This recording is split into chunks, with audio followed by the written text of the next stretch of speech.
जिंदगी में हर एक रिश्तों की अनमोल होते हैं। फर्क ये है कि हम किसको कितना समझते हैं। रिश्तों की अहमियत तो तब पता चलता है जब सारे दुनिया हमको ठुकरा देता है। इसलिए सीखना है हमको हर एक रिश्तों की कदर करना, क्योंकि जब गिर जाएंगे तो ना हंस पाए ये जमाना। Welcome to everyone. आज हमारा एक स्पेशल एपिसोड है, स्पेशल सेशन है, हार्मोनी इन रिलेशनशिप। क्योंकि रिश्ते कितने अहमियत रखता है एक ह्यूमन या एक ह्यूमन लाइफ में, ये हम सबको पता है। लेकिन कहीं ना कहीं हम भूल चुके हैं। हमारा परंपरा है, आज की जो लाइफस्टाइल है, इसमें कहीं ना कहीं हम भूल चुके हैं हमारी रिश्तों की अहमियत। अगर कुछ साल पहले की बात किया जाए, 10-20 ईयर्स या 30 ईयर्स पहले की बात किया जाए, तो हर कोई एक जॉइंट फैमिली में रहना चाहता था। लेकिन आज आइसोलेटेड हो रहे हैं हम। आज हमको प्राइवेट स्पेस चाहिए। शायद इसीलिए ये बोल सकते हैं आज जो मेंटल हेल्थ की सिनेरियो, आज aloneness, fear, anxiety, depression, mood swing, ये सारे जो प्रॉब्लम शायद वो जमाना में नहीं था। क्योंकि लोग खुश रहते थे, लोग स्वस्थ रहते थे। आज की टाइम में जो समस्या हमारी सोसाइटी में जो छोटे छोटे बच्चे को भी है, वो शायद कहीं ना कहीं हमारी ये जो गलतियां, हम जो रिश्ते की कदर करना भूल चुके हैं, हमारी रिश्ते की जो अहमियत है उसको जो भूल चुके हैं, उसी के वजह से तो नहीं है। तो चलिए इसी के ऊपर आज की सेशन की शुरुआत करते हैं। आज हमारे साथ है एक स्पेशल गेस्ट, जो कि जाने माने mental health consultant and psychotherapist from Calcutta, Mrs Sharmila Majumdar ma'am. उनको वेलकम करते हैं हमारे डाइस पर और उनसे बातें करते हैं, उनसे जानते हैं, क्योंकि वो बहुत सारे सेमिनार ले चुकी हैं रिलेशनशिप के ऊपर।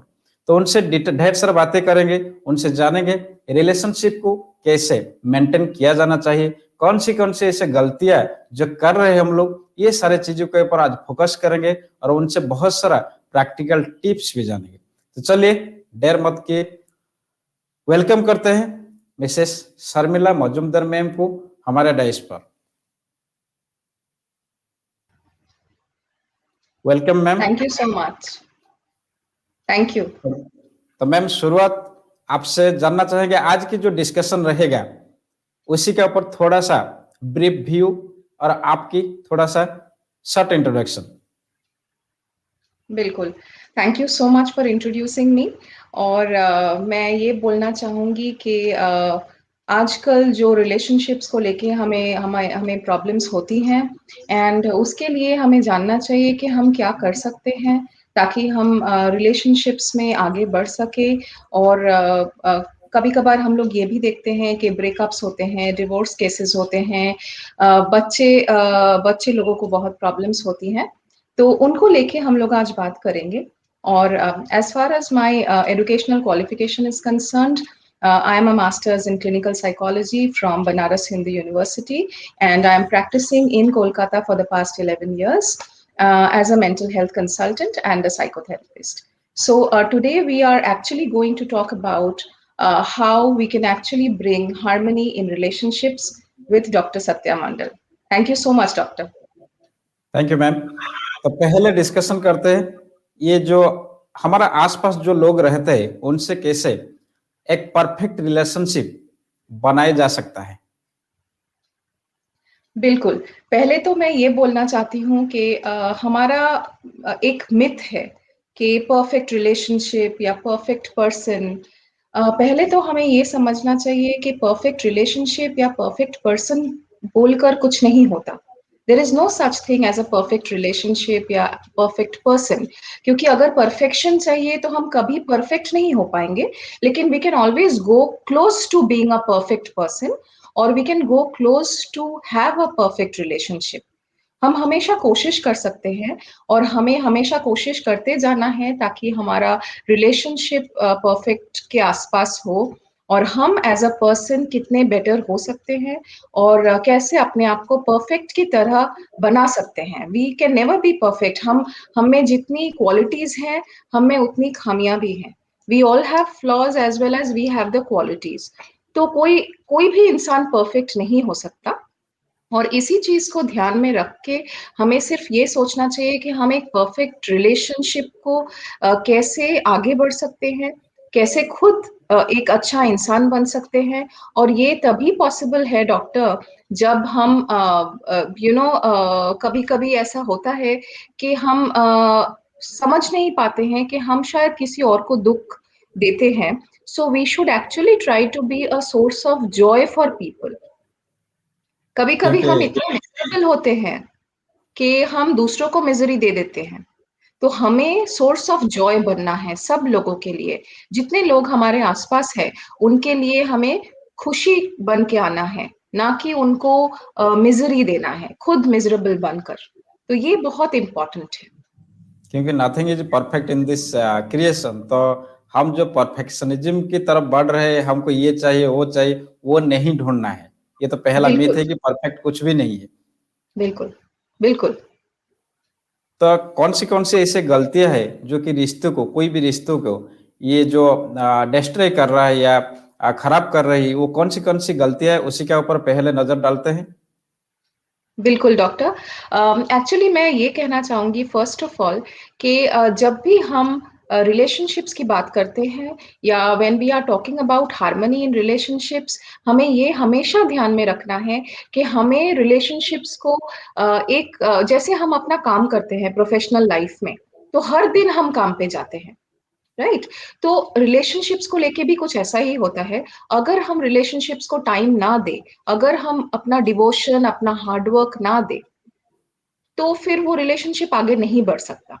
तो हमें इक्वली रिलेशनशिप्स में उतना टाइम देना होगा और we have to conduct it on a daily basis.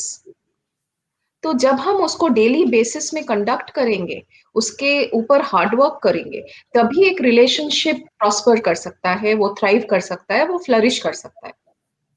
तो कभी-कभी ऐसा होता है डॉक्टर कि हम अपने रिलेशनशिप्स को रुइन कर देते हैं और हम कभी-कभी उसके लिए मतलब वी आर अनअवेयर। हमें पता भी नहीं होता है कि हम ये गलतियाँ कर रहे हैं। तो इनिशियली एग्जैक्टली। क्या होता है कि कभी-कभी हम अपनों से ही मतलब जिनके साथ हम रह रहे हैं, हमें पता नहीं होता और हम उनके स्पेस में इंट्रूड कर जाते हैं, अननोइंगली। कभी-कभी ऐसा होता है कि हम उनको स्पेस नहीं देते। या उनको कंट्रोल करने की कोशिश करते हैं, उनको लिमिट करने की कोशिश करते हैं। जैसे फॉर एग्ज़ाम्पल आप बच्चों को लेके देख लें, कि हम पेरेंट्स कभी-कभी ये सोचते हैं कि बच्चों को हम कंट्रोल करना चाहते हैं। मतलब हम जो बोलेंगे आपको वही करना है। तो कभी-कभी एग्जैक्टली। आपको थोड़ा-सा स्पेस देना चाहिए, बच्चों को एक्सप्लोर करने के लिए उतना स्पेस देना चाहिए, ताकि वो एक्सप्लोर कर सके इस दुनिया को और उनको वो फ़ील ना हो कि कोई हमें दबा रहा है। आपको as a mentor, as a guide आप पेरेंट रहें, लेकिन आपको कभी किसी चीज़ को कंट्रोल नहीं करना चाहिए। सिमिलरली कोई और रिलेशनशिप को अगर आप देख लें, आपका स्पाउस हो या आपके बच्चे हो या आपके माँ-बाप हो, आपके फ्रेंड्स हो, हर जगह हमें ये सोचना चाहिए कि we should know where to draw the line. हम कुछ ऐसा ना बोल दें, हम कुछ ऐसा बिहेव ना कर दें, जिसके लिए हमें बाद में पछताना पड़े या दूसरा इंसान हर्ट हो जाए। तो ये हमेशा ध्यान में रखना है कि हम क्या अपने मुँह से निकाल रहे हैं, क्या बात कर रहे हैं, कैसे बिहेव कर रहे हैं और हमेशा ये सोचना है कि दूसरे इंसान को उतना स्पेस दें ताकि वो सफोकेटेड फील ना हो। तो उसी तरह हम एक-दूसरे को एक्सेप्ट करके आगे बढ़ सकते हैं और रिलेशनशिप रुइन होने से बच सकता है। हमारा आसपास ऐसा कुछ भी रिलेशन रहता है जो कि बहुत ही डिफिकल्ट टू हैंडल। कुछ रिलेशन तो ऐसा रहता है कि जो ऐसा मान के चले कि जबरदस्ती हमको हैंडल करना पड़ता है, यानी कि डिफिकल्ट पीपल के साथ हमको डील करना पड़ता है, लेकिन क्योंकि रिलेशन हम तोड़ नहीं सकते, तो वो रिलेशनशिप को किस अंदाज से उसको निभाया जाए स्मूथली। बिल्कुल, बिल्कुल, आपने बहुत सही कहा।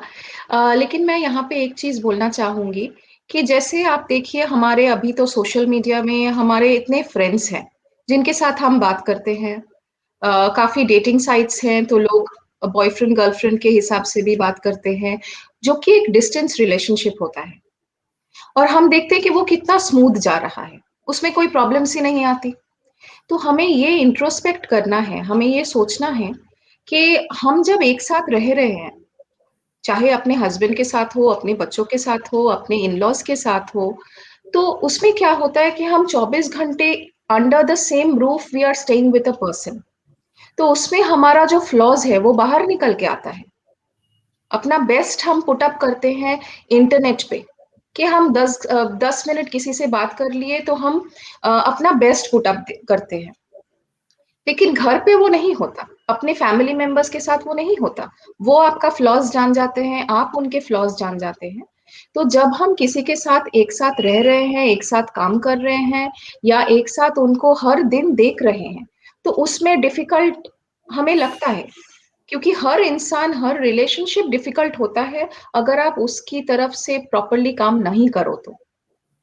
अगर आप उस पे 100% अपना नहीं दे रहे हो, तो हर इंसान डिफ़िकल्ट लगेगा। और सबसे इम्पोर्टेंट है कि we should understand the other perspective, I mean the perspective of the other person. क्योंकि अगर आपको ये समझ में आए कि उनका पर्सपेक्टिव क्या है, तभी आप उनके साथ अच्छा रिलेशनशिप मेंटेन कर सकते हो।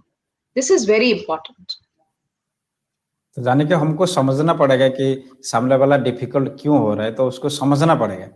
बिल्कुल, बिल्कुल। अगर रिलेशन में दरार आ जाए या कुछ फाइट्स आ जाए जो कि डेली चल रहा है, जो क्वेरल्स, चाहे पति पत्नी या बाप बेटा या कुछ भी रिलेशन में आज के टाइम में क्वेरल्स बहुत ज्यादा हो रहा है। एक छत के नीचे रहते हैं लेकिन डेली सुबह से शाम तक डिफरेंट डिफरेंट इश्यूज को लेकर, छोटे हो या बड़े हो, बहुत सारा मैटर को लेकर उनका जो क्वेरल्स हर दिन चलता रहता है। कुछ आसपास हम देखते हैं नाइबरहुड में। तो ये सारी चीज को कैसे आप डिस्क्राइब करेंगे?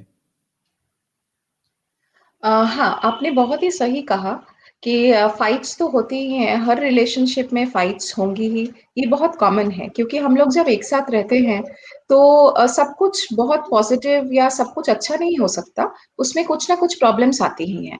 लेकिन ये इम्पोर्टेंट है जानना कि हम कैसे इस चीज़ को स्मूथली हैंडल करें। क्योंकि fights will always be there और the most important thing is कि जब भी हम फाइट करते हैं हम हमेशा ये सोचते हैं कि मतलब लेट्स बी ऑनेस्ट, हम ये सोचते हैं कि उसने मुझे हर्ट किया तो उसके साथ भी ऐसा ही होगा। ऑनेस्टली ऐसा कभी कभी हम सोचते हैं कि तुम देखना तुम्हारे साथ क्या होगा, तुमने मेरे साथ ऐसा किया। लेकिन ये हमेशा हमें सोचना नहीं चाहिए क्योंकि क्या होता है कि हमारा जब जो सबकॉन्शियस माइंड है तो वो नेगेटिव को प्रोसेस नहीं कर सकता। तो अगर हम किसी के बारे में खराब सोच रहे हैं कि उसका खराब होगा, वो उल्टा हमारे साथ ही होता है। क्योंकि हमारा सबकॉन्शियस माइंड उसको एब्ज़ॉर्ब कर लेता है, वो प्रोसेस नहीं कर पाता और वो हमारी ही तरह, हमारे ही अगेंस्ट ही काम करना शुरू कर देता है। It starts working against us. तो फर्स्ट एंड फॉरमोस्ट हमें शायद इंस्टेंट एक ग्रेटिफिकेशन मिले, इंस्टेंट एक अच्छा लगे कि किसी का बुरा हुआ, उसने मुझे हर्ट किया तो उसका भी बुरा हुआ, मुझे अच्छा लग रहा है शायद। लेकिन बाद में ऑनेस्टली स्पीकिंग हमें बहुत शेमफुल लगता है या हम रिग्रेट करते हैं कि हमने ऐसा क्यों सोचा? हमें ऐसा नहीं सोचना चाहिए। क्योंकि अगर हम बुरा सोचेंगे, तो बुरा हमारे साथ ही होगा, किसी और के साथ नहीं होगा। तो इट इज़ वेरी इम्पोर्टेंट कि हर रिलेशनशिप में हम फाइट का जो रूट कॉज़ है, उसको जानें, क्यों फाइट्स हो रही हैं, उसको सॉल्व करें, उसको इवैल्यूएट करें और उसको मूव ऑन करें वहाँ से। क्योंकि moving on is very important. कल अगर कुछ हो गया पास्ट में, तो अगर आप नेक्स्ट दिन तक उसी को लेके वहीं पे स्टक होके रहोगे, तो आपको डेफिनिटली आपके रिलेशनशिप्स में प्रॉब्लम आएँगी। तो you must know how to move on and you must be able to forgive and forget. That's more important because it is good for your mental health. किसी और के लिए अच्छा नहीं है, ये आपके लिए अच्छा है क्योंकि अगर आप मेंटली हेल्दी रहना चाहते हो तो आपको ये जो ब्लॉकेज है हमारे दिमाग में उससे हट कर सोचना चाहिए। कुछ रिलेशनशिप में दर्द होता है, जो पेनफुल रिलेशनशिप बोलते हैं। कभी-कभी कुछ छोटे-छोटे एक्टिविटीज़ में हमको पेन होता है। क्या इसकी इसका वजह ये मान सकते हैं कि एक्सपेक्टेशन ज़्यादा है? अगर है, तो ये वो एक्सपेक्टेशन को कैसे खत्म किया जाए कोई रिलेशनशिप में? या अगर एक्सपेक्टेशन को खत्म करते हैं, तो क्या उससे रिलेशनशिप में ब्रेक होने के कोई चांसेस है? बिल्कुल। ये बहुत ही इम्पोर्टेंट क्वेश्चन है और मुझे लगता है कि जब भी रिलेशनशिप्स में हमारा कुछ भी प्रॉब्लम होता है, तो उसमें प्रॉब्लम इसीलिए आता है बिकॉज़ हम लोग बहुत ज़्यादा एक्सपेक्ट करते हैं एक-दूसरे से। We expect a lot from each other और हमेशा हमें लगता है कि हमारा हर बॉक्स में टिक हो, जो कि हमेशा हमें ऐसा सोचना नहीं चाहिए। क्योंकि हमें लगता है कि हर हर चीज़ में हर जो पैरामीटर है हमारा, हम कुछ पैरामीटर्स रखते हैं कि ये इंसान ऐसा होना चाहिए, मेरे हस्बैंड ऐसे होने चाहिए, मेरे बच्चे ऐसे होने चाहिए, हर बॉक्स में टिक होना चाहिए, व्हिच इज़ नॉट पॉसिबल। तो हमें खुद को चेंज करना है, हमारा जो एक्सपेक्टेशंस है, वो इतना ज़्यादा हाई हो जाता है कि कभी-कभार उसी को वो जब पूरा नहीं होता, तब कॉन्फ्लिक्ट्स होती हैं।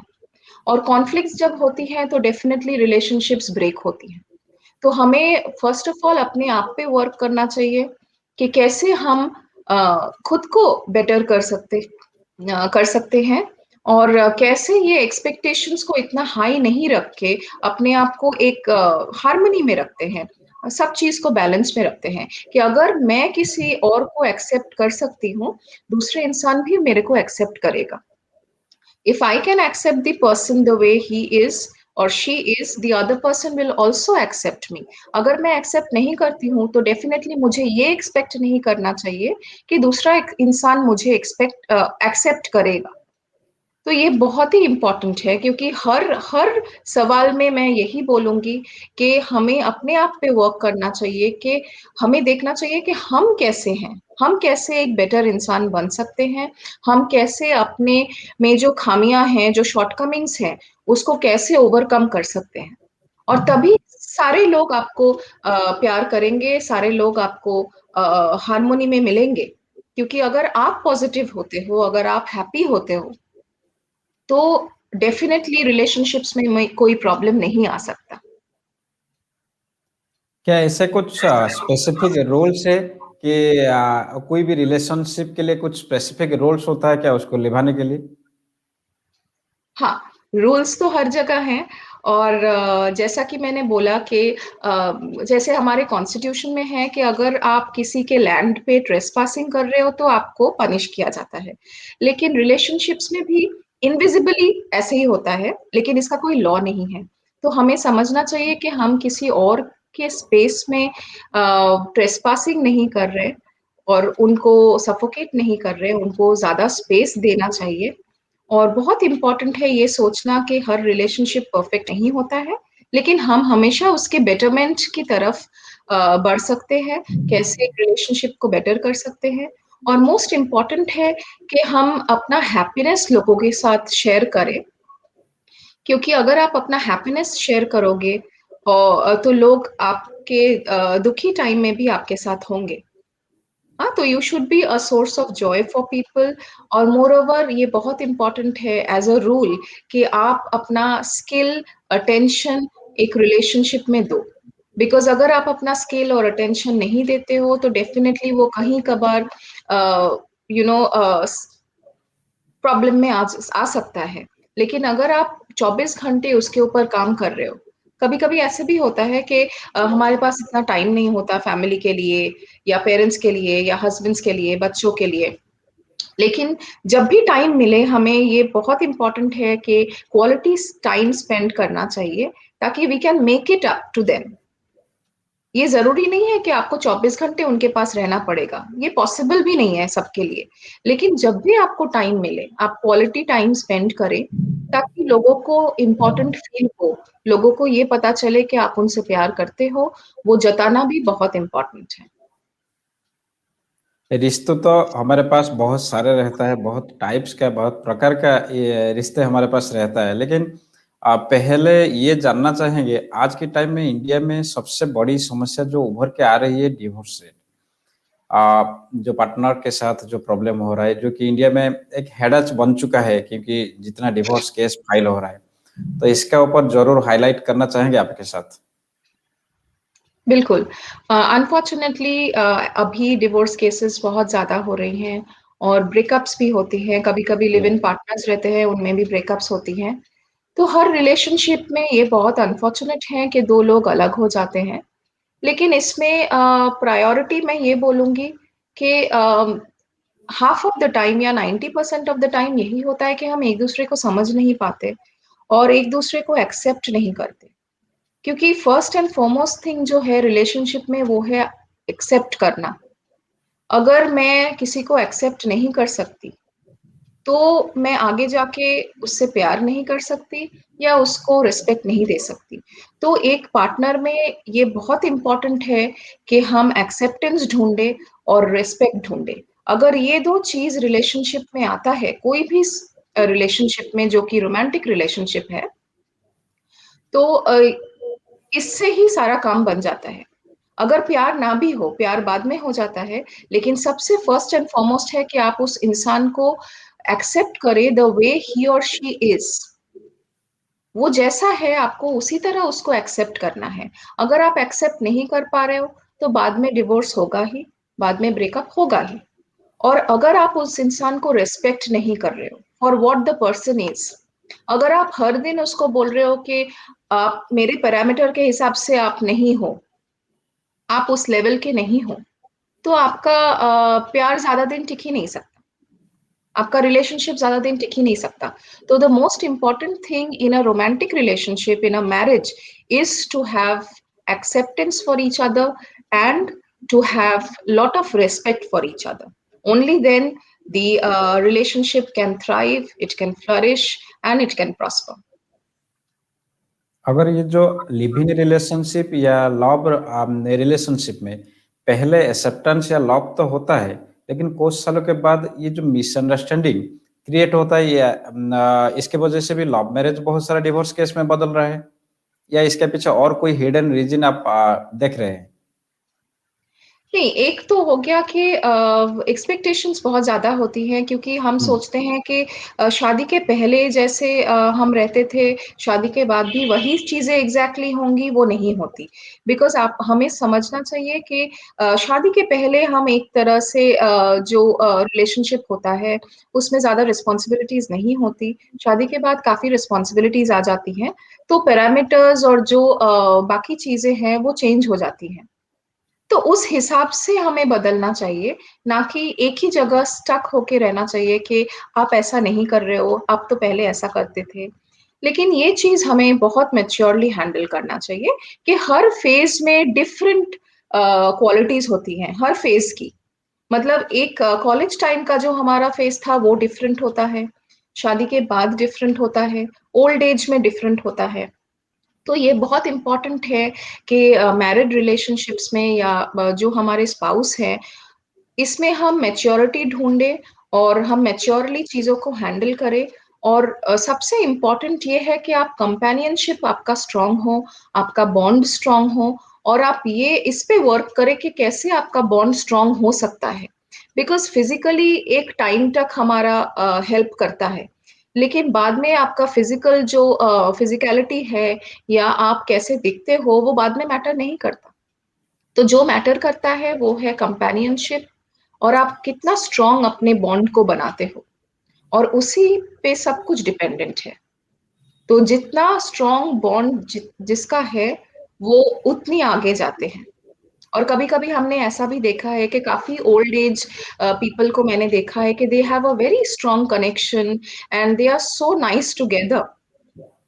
तो उससे हमेशा हमें सीख लेनी चाहिए कि हर जगह पे अपने आप को अडैप्ट करना, हर जगह पे अपने आप को अकोमोडेट करना बहुत इम्पोर्टेंट है, ना कि यही सोचना कि दूसरा इंसान अडैप्ट कर लेगा, दूसरा इंसान अकोमोडेट कर लेगा, लेकिन ऐसा नहीं होता है। आपको अडैप्ट करना है, आपको अकोमोडेट करना है, तभी दूसरा इंसान अडैप्ट और अकोमोडेट करेगा।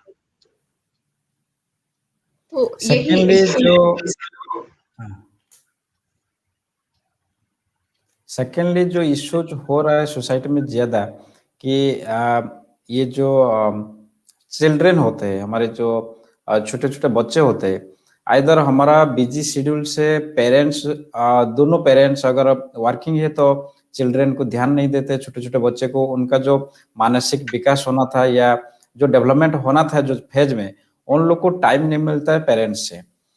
क्या इससे उनका मेंटल हेल्थ प्रभावित हो रहा है, या आज के टाइम में जो और जितना भी मेंटली देख रहा हूँ, मैं भी यहाँ पे बहुत सारा स्टूडेंट्स को या टीनेजर्स को या छोटे बच्चे को डील करता हूँ कि उनका जो मेंटल डेवलपमेंट होना चाहिए, उनका अंदर जो कॉन्फिडेंट, उनका अंदर जो क्राइटेरिया आना चाहिए, वो नहीं आ रहा है। क्या पेरेंट्स उनको टाइम नहीं दे रहा है, या कौन से ऐसे रिलेशनशिप को कैसे मेंटेन करना चाहिए पेरेंट्स को चिल्ड्रन के साथ? बिल्कुल। ये बहुत इम्पोर्टेंट है हमें समझना कि चिल्ड्रन के साथ हमें कैसे बर्ताव करना चाहिए और कैसे we should deal with our children. Because काफ़ी लोग आते हैं मुझे ये पूछने के लिए और काफ़ी लोगों को ये बुरा भी लगता है कि हम उनको एडवाइस दे रहे हैं कि कैसे पेरेंटिंग करना चाहिए। कभी-कभार एज़ अ पेरेंट हम काफ़ी गलतियाँ करते हैं। फर्स्ट एंड फॉरमोस्ट मैंने ये देखा हुआ है कि लोग समझते हैं कि हमारे बच्चे हैं तो हमारे प्रॉपर्टी है। फर्स्ट ऑफ ऑल हमें ऐसा नहीं सोचना चाहिए क्योंकि आपको ये समझना चाहिए कि एज़ अ पेरेंट आपको सिर्फ 3 चीज़ें करना है। आप कैसे एक गुड गाइड हो सकते हो, आप कैसे एक गुड मेंटर हो सकते हो और आप कैसे एक गुड पेरेंट हो सकते हो। So this is very important. आपको एज अ मेंटर काम करना है, ना कि उनको हर चीज पे लिमिट करके कंट्रोल करके उनके ऊपर अब्यूज करना है। ये बिल्कुल ही गलत है। काफी पेरेंट्स ये सोचते हैं कि बच्चों को मार के उनको सीधा कर सकते हैं, लेकिन ये बहुत गलत है। I mean this is something which I really want to put across to so many people who are watching this, that beating your children or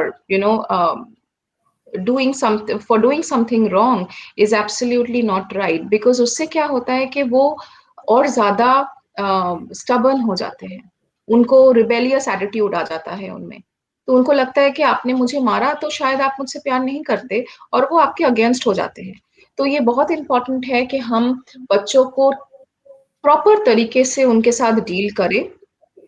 और स्पेशली मैं बोलूँगी कि आफ्टर 8 टू 9 इयर्स, जब आपके बच्चे 8 टू 9 इयर्स के आस-पास हो जाते हैं, उसके बाद से आपको ये कोशिश करना चाहिए कि आप उसके साथ एक फ्रेंड के हिसाब से आपको पेश आना चाहिए। क्योंकि अगर आप फ्रेंड के हिसाब से पेश आओगे, तभी आगे जाके वो ऑनेस्टली आपके साथ सब शेयर करेंगे और आगे जाके आपके साथ हमेशा ऑनेस्ट और लॉयल रहेंगे। तो आपको कभी चिंता करने की ज़रूरत नहीं है कि वो बड़े होके क्या कर रहे हैं, क्या गलत काम कर रहे हैं। और अगर हम बचपन में ही उनको ट्रॉमाटाइज़ कर दें या ये दिखाएँ कि हम कंट्रोल में हैं, हम सब कुछ कर सकते हैं, आप कुछ नहीं कर सकते, तो उसमें एक पावर प्रॉब्लम आ जाता है। बिकॉज़ हम पावर में हैं, इसका मतलब ये नहीं कि हम पावर को अब्यूज़ करें। हमको प्रॉपरली हैंडल करना है, ताकि बच्चे अ, अच्छे बन सके, आगे जाके फ्यूचर में वो प्रॉपर बन सके, उनका मेंटल हेल्थ प्रॉपर हो। बिकॉज़ बहुत ज़रूरी है ये समझना कि जब हम बच्चों को मारते हैं या उनको बहुत ज़्यादा जो घर का एनवायरनमेंट है, अगर वो बहुत स्ट्रिक्ट है, जहाँ की वो ग्रो नहीं कर पा रहे, वो आगे जाके ट्रॉमा में उनको ट्रॉमा होगा, वो आगे जाके काफ़ी मेंटल हेल्थ इश्यूज़ उनको फेस करनी पड़ेंगी।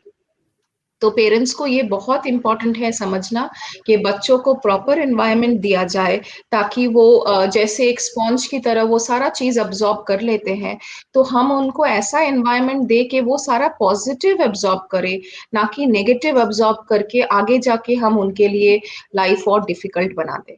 तो this is very important to understand. क्या इससे भी उनका, जो बच्चे लोग होते हैं, उनका सेल्फ एस्टीम या कॉन्फिडेंस भी लो होते जाता है? क्योंकि मैंने देखा है बहुत सारा जो स्ट्रिक्ट पेरेंट्स होते हैं, हर चीज़ में उनकी बच्चे को या बच्चे को जो टोकते रहते हैं कि ये नहीं करना है, ये नहीं करना है, आप यहाँ पे नहीं जा सकते, ऐसा मत कर सकते। तो ये सारे चीज़ से उनका सेल्फ एस्टीम या जो कॉन्फिडेंस, सेल्फ कॉन्फिडेंस होता है, उससे भी ऊपर प्रभाव पड़ता है? बिल्कुल, बिल्कुल डॉक्टर। बहुत ज़्यादा प्रभाव पड़ता है, बिकॉज़ जो बच्चे ऐसा एनवायरनमेंट जिनको मिलता है घर पे, जहाँ पे हर चीज़ के लिए उनको टोका जाता है, वो आगे जाके कभी भी एक हेल्दी माइंड नहीं रख सकते। उनको आगे जाके प्रॉब्लम होगा ही, और दिस इज़ 99% केसेज़ में ऐसा होता है कि वो बहुत ज़्यादा अग्रेशन में आ जाते हैं, अग्रेसिव होते हैं, वो बहुत ज़्यादा उनको एंगर का इश्यूज़ होता है। तो आगे जाके काफ़ी सारी प्रॉब्लम्स उनको फेस करनी पड़ती हैं, जस्ट बिकॉज़ उनको बचपन में इतना ज़्यादा स्ट्रिक्ट एटमॉस्फियर में रखा जाता है।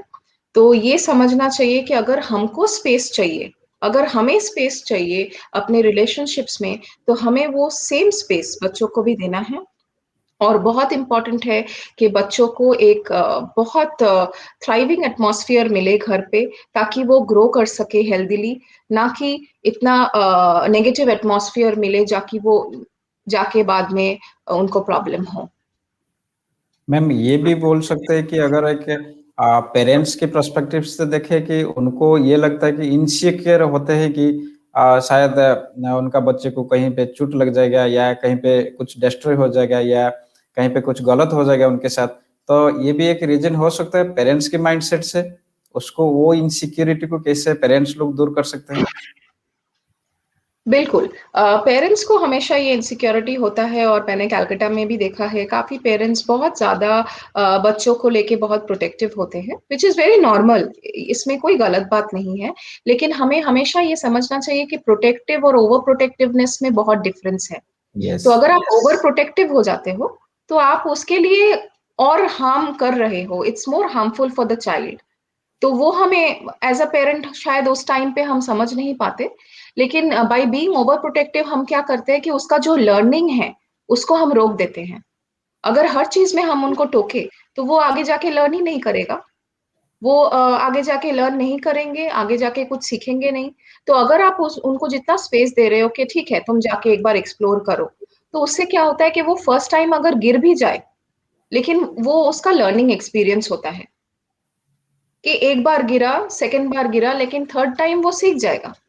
और उसी तरह से हम भी बड़े हुए हैं, तो हमें ये समझना चाहिए कि जिस तरह हम बड़े हुए हैं, जितना स्पेस हमें मिला है, और जितनी बार गिर के हम अपने आप को संभाले हैं, उसी तरह हमको अपने बच्चों को भी उसी तरह संभालना है और उसी तरह उनको बड़ा करना है। थर्ड जो पॉइंट है वो सबसे दुखदायक है आज के सिनेरियो में, क्योंकि हमारे हर एक छोटे से छोटे गलतियों की भी पापा मम्मी कितना सहन करके हमको बड़ा करते हैं, कितना डेडिकेशन रहता है उनका, सारा लाइफ हमारा ऊपर वो निछावर कर देते हैं कि हम हमारा फ्यूचर कैसे बने। लेकिन जब एक बेटा या बेटी बड़े हो जाता है या कोई अच्छा प्रोफेशन में हो जाता है, तो उनका जो अभी जो सोसाइटी में प्रॉब्लम है इंडिया में, वो है जो ओल्ड एज पेरेंट्स होते हैं उनकी जो हताशा भाव, उनकी जो सिचुएशन है आज की ट्रेंड में। क्योंकि बहुत सारा लोग हाई सोसाइटी में ये प्रेफर करें कि पापा मम्मी को ओल्ड एज में रखा जाए, ओल्ड एज होम में रखा जाए, इसलिए इंडिया में भी बहुत सारा ओल्ड एज होम हो चुका है। तो ये कितना दुखदायक है कि जो पापा मम्मी हमको इतना बड़ा कर रहे हैं, वो पापा मम्मी को हम बाद में संभाल नहीं पा रहे या उनके साथ नहीं रह पा रहे, उनको हमारा साथ नहीं रख पा रहे, उनको जाके ओल्ड एज होम में रहना पड़ रहा है। तो ये सिनेरियो को इलैबोरेट कीजिए प्लीज, क्योंकि इससे बहुत सारा मैसेज मिल सकता है सोसाइटी के लिए। बिल्कुल, बिल्कुल। मुझे भी लगता है कि ये बहुत ही अनफॉर्च्यूनेट है, क्योंकि जो पेरेंट्स हमें एक्चुअली इंट्रोड्यूस किया है इस वर्ल्ड में, they have actually introduced us to this world, and हमने हर चीज़ एकदम स्क्रैच से सीखा है, सिर्फ़ उन्हीं के साथ। उन्होंने ही हमें सिखाया है हर चीज़ कैसे करना चाहिए। और इसीलिए the least thing that we can do to our parents is to behave properly with them, to speak properly with them, and to take care of them. ये लीस्ट है जो हम कर सकते हैं, मुझे लगता है, क्योंकि इससे ज्यादा उनको कुछ नहीं चाहिए। और ये सबसे छोटा चीज हम कर सकते हैं, और ये कोई बड़ी बात नहीं है। और हमें हमेशा ये ध्यान में रखना है कि जब हम हेल्पलेस थे, जब हम एक भी काम नहीं कर पाते थे, ना चलना, ना खाना, ना पीना, ना कुछ भी, जबकि हमारा कंडीशन ही नहीं था कि हम खुद से कुछ कर पाए, तब हमें हमारे पेरेंट्स ने सपोर्ट दिया है। तो अगर उनके ओल्ड एज में वो हेल्पलेस हो जाते हैं, तो ये हमारा मैं ड्यूटी नहीं करूंगी, बिकॉज ये ड्यूटी में नहीं आता है। ये एक बेसिक ह्यूमैनिटी है कि जिससे मैंने सब कुछ सीखा है, उनको उतना ही प्यार मुझे वापस देना है। और इससे मेरा कुछ एक्स्ट्रा इसमें कुछ नहीं लगता है। It's just basic humanity that we take care of our parents, we protect them the maximum way possible, and this is the only thing that we can give them in return. उनको return में कुछ नहीं चाहिए, believe me. हर parent को यही आशा होता है कि वो अपने बच्चों से कुछ अच्छा सुने और अच्छा बिहेवियर उनसे मिले। तो ये बहुत इम्पोर्टेंट है हमें समझना कि अगर पॉसिबल हो तो उनको अपने पास रखना, उनको बहुत अच्छा टाइम देना ताकि वो अपना ओल्ड एज एंजॉय कर सके। और बहुत इम्पोर्टेंट है कि आप जब एंजॉय कर रहे हो, कहीं जा रहे हो, उनको लेके जाना, उनके साथ जितना टाइम स्पेंड कर सके करना, क्योंकि आपको कभी पता नहीं होता है कि वो इंसान कब आपको छोड़ के चला जाएगा। और तब जब इंसान छोड़ के चला जाता है तो आपको लगता है, आप रिग्रेट करते हो। काफ़ी बच्चों को मैंने देखा है कि वो अपने पेरेंट्स के जाने के बाद वो रिग्रेट कर रहे हैं कि मैंने ऐसा किया, मैंने ऐसा बोला था। तो ये रिग्रेट ना हो, उसके पहले ही हमें ये सोचना चाहिए कि हम कैसे बिहेव करें जो कि जाके बाद में हमें रिग्रेट ना हो। तो इसमें ज़्यादा कुछ नहीं करना है। It's just being kind to your parents and just taking care of them because they have actually introduced you to the world and you must be able to give them the best things that you can give from life. क्या ma'am last में हम ये कुछ tips highlight कर सकते हैं कि रिश्तों की कदर करना या अहमियत को समझना क्यों हम लोग भूल रहे हैं? क्या प्रॉब्लम हुआ है या कौन से ऐसा फैक्टर हमारे लाइफ में आ चुका है कि हम रिश्तों की कदर करना भूल रहे हैं? धीरे-धीरे हम एक दूसरे दुनिया को जा रहे हैं जैसा लग रहा है सोसाइटी में या हर घर में इतना इतना इतना कुछ कॉम्प्लिकेशन देख के ऐसा लग रहा है कि हम एक नया दुनिया में जा रहे हैं जहाँ पे कोई रिश्तों की वैल्यू नहीं है, कोई कोई कुछ भी नहीं, कोई रिश्ते का कुछ मायने नहीं रखता है हर एक इंसान की लाइफ में। ये ऐसा क्यों हो रहा है सोसाइटी में? मुझे लगता है कि ये इसलिए हो रहा है क्योंकि हम लोग बहुत ज़्यादा या तो टेकन फॉर ग्रांटेड लेते हैं रिलेशनशिप्स को।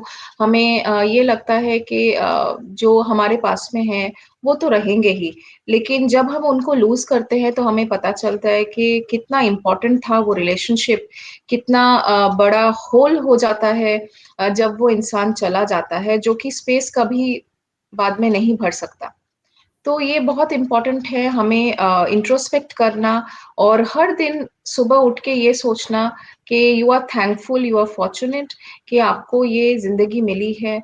आप हर सुबह उठ पा रहे हो और एक पॉज़िटिव डायरेक्शन में ये सोचना कि आपको इतना सारा इतने सारे रिलेशंस आपको मिले हैं, तो उनको कैसे हम कंडक्ट कर सकते हैं प्रॉपर्ली, कैसे उनको निभा सकते हैं, ये हमें सोचना है। क्योंकि कोई रीज़न नहीं है, इट्स जस्ट दैट कि हम बहुत ज़्यादा टेकन फॉर ग्रांटेड लेते हैं। ये जो कि हमारे पास होता है उनको मैं टेकन फॉर ग्रांटेड लेते हैं और जो कि हमारे पास नहीं होता है उसके पीछे हम दौड़ते हैं। तो without running for anything, without seeking anything, you actually have to live in the present, stay happy और जो आपके पास है उसको लेके आप कंटेंट होके, हैप्पी होके आप रहो। आप देखिएगा कि कैसे आपके रिलेशनशिप्स ब्लिसफुल होते हैं। और हर सुबह अगर आप ये सोच के उठते हो, एक पॉजिटिव थॉट लेके उठते हो, फिर आप देखिएगा कि आपका पूरा दिन ब्लिसफुल जाएगा। अगर आप एक नेगेटिव थॉट लेके हम उठेंगे हर दिन, तो हमारे साथ नेगेटिव होना ही है। तो ये बहुत इम्पोर्टेंट है to understand that we have got a beautiful family, we have got beautiful people around us, and how we can conduct them on a daily basis, how we can work hard and maintain them and create some really good bonds and beautiful memories. Last में हम चाहेंगे आप ये कुछ tips highlight कीजिए कि हर एक relationship में एक जो स्थिरता, एक जो स्वीटनेस, एक जो हार्मनी की बात कर रहे हैं, तो वो कैसे ला जाए? बिल्कुल, ये बहुत इम्पोर्टेंट है। जैसा कि मैंने पहले भी कहा कि हर इंसान को ये समझना चाहिए कि हम क्या गलत हैं या सही कर रहे हैं, कैसा हम बिहेव कर रहे हैं, कैसे हम बात कर रहे हैं, या कभी-कभी ऐसा भी सोचना चाहिए कि हम कैसे फिट होंगे उस रिलेशनशिप में, क्या एक्स्ट्रा हम करेंगे ताकि हम उसमें फिट हो सके। तो हमेशा ये चीज़ open to learning, open to suggestions, open to being better, मतलब जो प्रोस्पेक्ट है चेंज का, उसके लिए हमेशा थम्स अप होना चाहिए कि मैं रेडी हूँ चेंज होने के लिए। ये एटीट्यूड हमेशा रहना चाहिए। और रिलेशनशिप्स को लेके मैं यही बोलूँगी कि we must always be very kind, compassionate, caring और बहुत ज़्यादा प्यार होना चाहिए बिकॉज़ अगर प्यार हम देंगे, तो ही हमारे रिलेशनशिप्स ग्रो करेंगे, प्रॉस्पर करेंगे। अगर प्यार नहीं देंगे, अगर हम उस पे काम करना बंद कर देंगे, तो ऑब्वियसली रिलेशनशिप्स नहीं टिकते। तो ये बहुत इम्पोर्टेंट है कि हम दूसरों के पर्सपेक्टिव्स को समझें और उस हिसाब से अपने आप को एडजस्ट करें, अकोमोडेट करें और आई एम श्योर अगर ये सारी चीज़ें हम अपने में चेंज ला सकते हैं, तो आई एम श्योर रिलेशनशिप्स सिर्फ बेटर ही हो सकती हैं, वो खराब नहीं हो सकती। एक छत के नीचे 4-5 पीपल जब रहते हैं, तभी भी साथ में अगर एट ए टाइम बैठे हैं, आज की जो सिनेरियो, हम कोई मोबाइल पे फेसबुक चला रहा है, कोई व्हाट्सएप चला रहा है, कोई यूट्यूब वीडियोस देख रहा है, कोई गाना सुन रहा है। यानी कि हम लोग जो भी टाइम मिलता है, वो टाइम अगर साथ में बैठे भी, तभी भी हम लोग डिजिटली अपने-अपने काम में बिज़ी है। क्या हमको टाइम आ चुका है लाइफ़स्टाइल में या डेली रूटीन में कुछ ऐसा चेंजेस करना चाहिए, जो कि वैल्यू समझ में ज़्यादा आ जाएगा? बिल्कुल, बिल्कुल। आपने बहुत ही सही पॉइंट ये रेज़ किया है। एक तो है अभी टेक्नोलॉजिकली इतना ज़्यादा हम एडवांस्ड हो गए हैं कि हर इंसान के पास अभी ये सारे डिवाइसेज़ हैं और हम बहुत ज़्यादा बिज़ी हैं उनमें। तो कभी-कभार ऐसे मैंने भी देखा है कि लोग बाहर डिनर करने के लिए जा रहे हैं और वहाँ पे भी टेबल पे 4 लोग, 5 लोग जो भी बैठे हैं, वो सारा अपना मोबाइल लेके बैठे हैं and they are into their mobiles all the time. घर पे भी ऐसा होता है, तो मैं सिर्फ़ यही टिप्स देना चाहूँगी कि ये सब चीज़ें हम दूर नहीं कर सकते बिकॉज़ इनसे हमें बहुत पॉज़िटिव चीज़ें भी मिली हैं। टेक्नोलॉजिकली अगर हम एडवांस्ड हुए हैं, तो उसका पॉज़िटिव भी है। तो सिर्फ़ पॉज़िटिव चीज़ को हमें यूज़ करना चाहिए और जो हमें लग रहा है कि जिसकी वज़ह से हम दूर हो रहे हैं, तो उसको हमें खुद कंट्रोल करना चाहिए। हमें ये एक फ़िक्स रहना चाहिए कि अगर हम साथ में बैठ के 3 टाइम खा रहे हैं, तो उस टाइम कोई मोबाइल लेके लेके नहीं बैठेगा। उस टाइम हम साथ बैठ के खाना खाएँगे, साथ बैठ के कुछ टाइम हम चाय पिएँगे या कुछ साथ टाइम बात कर लिया। ये बहुत इम्पोर्टेंट है। ये खुद को कंट्रोल करना चाहिए कि हम कितना स्क्रीन टाइम अ, अपने आप को देंगे। और बच्चों के हिसाब से भी मैं बोलूँगी कि ये बहुत इम्पोर्टेंट है कि बच्चों को 2 टू 3 आवर्स से ज़्यादा स्क्रीन टाइम नहीं होना चाहिए, क्योंकि उससे वो और ज़्यादा डल हो जाएँगे। कभी-कभी माँ-बाप को लगता है कि वो ज़्यादा आई मीन मोबाइल पे बहुत कुछ वो सीख रहे हैं, लेकिन इससे कभी-कभी ऐसा भी होता है कि वो बहुत ज़्यादा डल हो जाते हैं, अगर मोबाइल को ही लेके बैठे रहें तो। और मोस्ट इम्पोर्टेंटली अगर हार्मनी चाहिए रिलेशनशिप में तो ज़्यादा से ज़्यादा टाइम बिताइए और हमेशा ऐसा एक रूल बना लीजिए घर में कि आप एक साथ खाना खाने बैठ रहे हो तो वहाँ पे मोबाइल नहीं होगा, वहाँ पे टीवी नहीं चलेगा। आप बस बात करोगे और अपने हैप्पीनेस को शेयर करोगे। आपकी final tips regarding this topic? Final tips मैं बोलूँगी कि ये बहुत इम्पोर्टेंट है कि हम पॉज़िटिव हो हमेशा, क्योंकि जब हम नेगेटिव हो जाते हैं, तो हमारा सबकॉन्शियस डिफरेंट वे में काम करने लगता है और हमारे लाइफ में भी सब गलत होने लगता है। तो पॉज़िटिव रहना इज़ वेरी इम्पोर्टेंट और रिलेशनशिप्स को इम्पोर्टेंट देना, क्योंकि आज का टॉपिक ही है रिलेशनशिप्स को लेके, तो मैं ये बोलूँगी कि अगर आपका रिलेशनशिप काम नहीं कर रहा है किसी की वजह से, तो आपको खुद में झाँक कर देखना चाहिए, खुद को इंट्रोस्पेक्ट करना चाहिए और हमेशा ये देखना चाहिए कि आप कैसे उस चीज़ को बेटर कर सकते हो। अगर पॉसिबल है, अगर वो एक अब्यूज़िव रिलेशनशिप ना हो, अगर वो एक टॉक्सिक रिलेशनशिप ना हो, तब हमेशा आप सजेशंस ले सकते हो चेंज करने का। अगर प्रॉब्लम है तो आप थेरेपी भी ले सकते हो और कभी आपको लगे कि मेंटली आप कुछ हेल्थ इश्यूज़ आपको है मेंटली तो आपको हमेशा साइकोथेरेपिस्ट के पास जाना चाहिए, हेल्प लेना चाहिए और इसी तरह से हम उस स्टिग्मा को अ, दूर कर सकते हैं और एक बेटर मेंटल हेल्थ सोसाइटी की तरफ बढ़ सकते हैं। जरूर मैम, ये तो कोशिश रहेगा हमारी तरफ से भी, जो लोग देख रहे हैं उनको भी ये रिक्वेस्ट करेंगे जरूर। थैंक यू मैम, आपने अपने जो बिजी शेड्यूल से हमारे लिए टाइम निकाले हैं, जो कि बेटरमेंट के लिए हम लोग जो सेशन प्लान किए थे रिलेशनशिप को लेकर, उसका ऊपर बहुत सारे प्रैक्टिकल टिप्स आप क्लियरली सिंपल भाषा में आप समझाए। शायद बहुत सारे लोगों को ये बहुत अच्छा लगेगा ये सेशन।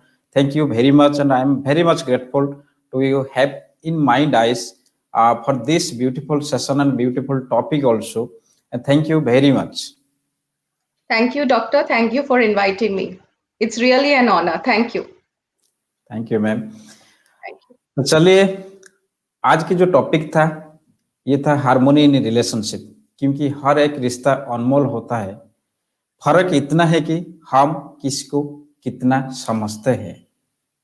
टाइम आ चुका है, सीख लीजिए हर एक रिश्तों की कदर करना, क्योंकि जब गिर जाओगे तब ना हंस पाए जमाना। सिर्फ अपनी नजरिए को एक बार बदल के देखिए, अपनी जिंदगी की नजरा जरूर बदल जाएगी।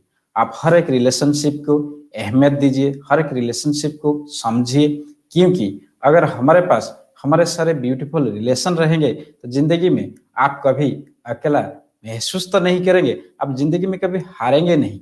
इसी नोट्स के साथ आज की ये सेशन यहीं पे समाप्त करते हैं। Thank you everyone and have a great day ahead.